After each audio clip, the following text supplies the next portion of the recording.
Madam, Karimnagar, Adilabad, Medak, Nizamabad పట్టభద్రుల MLC ఎలక్షన్లో భవిష్యత్తులో కౌన్సిల్లో ఎవరు వస్తే విద్యారంగ సమస్యలు పరిష్కారం అవుతాయని చెప్పి అనుకుంటున్నారు? మొదటగా నా ప్రాధాన్యత ఇచ్చేది నరేందర్ రెడ్డి గారికి. ఎందుకు అంటే మహిళని బయటికి తీసుకొచ్చింది సారే. గవర్నమెంట్ జాబ్స్ పెట్టలేదు. 1990 నుండి అసలు గవర్నమెంట్ ముందుకు సార్ అప్పుడే స్టార్ట్ చేసిండ్రు కాలేజ్ వ్యవస్థని. తర్వాత 2009లో స్కూల్ వ్యవస్థ స్టార్ట్ చేసిండ్రు. అప్పటి నుండి నేను ఒక మహిళగా 2010 నుండి సార్ దగ్గర పనిచేస్తున్నాను. నా కుటుంబాన్ని పోషించుతున్నాను.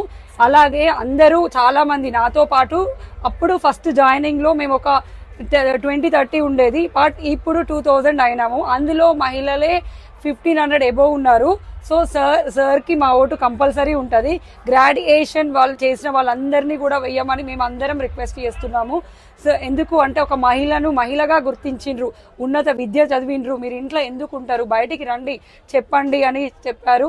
కానీ ఒక్కసారి కూడా ఒక మహిళని కూడా సార్ తప్పుగా మాట్లాడారు, ఎంకరేజే చేస్తారు. నాకు తెలిసి అయితే ఏమైనా చేయాలి అనుకుంటే మాత్రం, ఏదైనా అనాలి అనుకుంటే మాత్రము, నేను ఆయన దగ్గర పనిచేస్తున్నా కదా సార్ కాముగా వెళ్ళిపోతారు. కానీ ఏమన్నారు, అలా మళ్ళీ ఆయమ్మలని అందరినీ ఒకే రకంగా చూసుకుంటారు. మా పిల్లలని కూడా ఒకే రకంగా చూసుకుంటారు. చాలా మందికి ఉచితంగా విద్యను కూడా ఇచ్చారు సారు. చాలా మంచి మంచి ఉన్నత స్థితిలో కూడా ఉన్నారు. నేను ఇప్పుడు 15 సంవత్సరాలుగా సార్ దగ్గరనే పనిచేస్తున్నాను. అలాగా చాలా మంది ఉన్నారు. మాకు ఆర్థికంగా చాలా ఇచ్చారు, సపోర్ట్ ఇచ్చారు. నరేందర్ రెడ్డి గారికి ఎందుకు ఓటేయాలనుకున్నారు జనాలు? అయితే విఎన్ఆర్ గారు అందరినీ ఒకే రకంగా చూస్తారు. అన్ని కులాలని, అన్ని మతాలని అందరినీ ఒకే రకంగా చూస్తారు. దాన్ని పేద అని ఏమీ ఉండదు. ఎవరు తన దగ్గరికి సాయంగా వస్తారో వారికే ఎక్కువ ప్రాధాన్యత ఇస్తారు. సో యాక్చువల్గా మనము డెవలప్ అయ్యేది విద్యతోనే. విద్యనే మనకు ఉచితంగా ఇస్తున్నాడు కాబట్టి నేను విఎన్ఆర్ గారికే ఓటు వేయాలని అనుకుంటున్నాను. జై స్వరాజ్య టీవీ వాళ్ళకు ప్రత్యేక ధన్యవాదాలు. కరీంనగర్కి వచ్చినందుకు. మేము కంపల్సరీ ఎమ్మెల్సీ ఎలక్షన్లో అందరికీ విద్యారంగంలో సుపరిచితుడైన నరేందర్ రెడ్డి గారికే ఓటు వేయాలని నిశ్చయమైనాము. ఎందుకంటే విద్యారంగంలో ఎన్నో మార్పులు తీసుకొచ్చారు. తను ఎమ్మెల్సీగా గెలిస్తే విద్యారంగంలో అనేక మార్పులు తీసుకొచ్చి ఎంతో మంది నిరుద్యోగతకు ఉద్యోగతను ఇస్తారని నమ్మకం, గట్టి నమ్మకం ఉందండి. మిగతా ఎలక్షన్లో ఖచ్చితంగా డబ్బులు ఇస్తేనే ఓటు వేస్తారు. ఇది పట్టభద్రులకు వచ్చిన ఒకే ఒక్క ఛాన్స్ అండి. మనకి పట్టభద్రులారా ఒక్కసారి ఆలోచించండి. విద్యారంగంలో ఇన్ని మార్పులు తెచ్చిన మన నరేందర్ రెడ్డి గారికి ఓటు వేసి గెలిపించాల్సిందిగా కోరుతున్నామండి. నా ప్రత్యేక ఫీలింగ్ మాత్రం నరేందర్ రెడ్డి గారికి అండి. నరేందర్ రెడ్డి గారిని గెలిపించాలని చెప్పి ఎందుకు కోరుకుంటున్నారు? ఎందుకంటే తను ఎన్నో ఇయర్స్ నుంచి స్కూల్స్ రన్ చేస్తున్నారు. చదువుకొని కూడా ఎంతో మంది నిరుద్యోగతను సార్ కళ్ళ ముందే చూస్తున్నారు.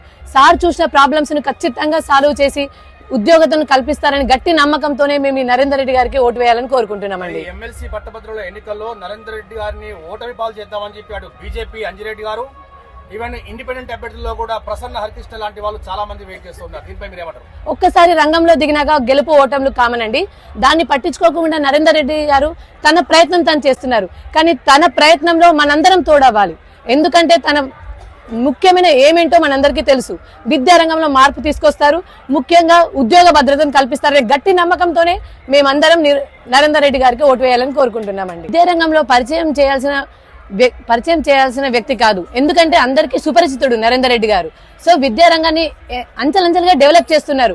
ఖచ్చితంగా నరేందర్ రెడ్డి గారు గెలిస్తే ఎన్నో మార్పులు తీసుకొచ్చి అందరికీ ఉద్యోగ అవకాశాలు కల్పిస్తూ, ఏదో ఒక రంగంలో అందరికీ ఉద్యోగాల అవకాశాలు కల్పిస్తూ ఖచ్చితంగా డెవలప్ చేస్తారని మేము కోరుకుంటున్నామండి.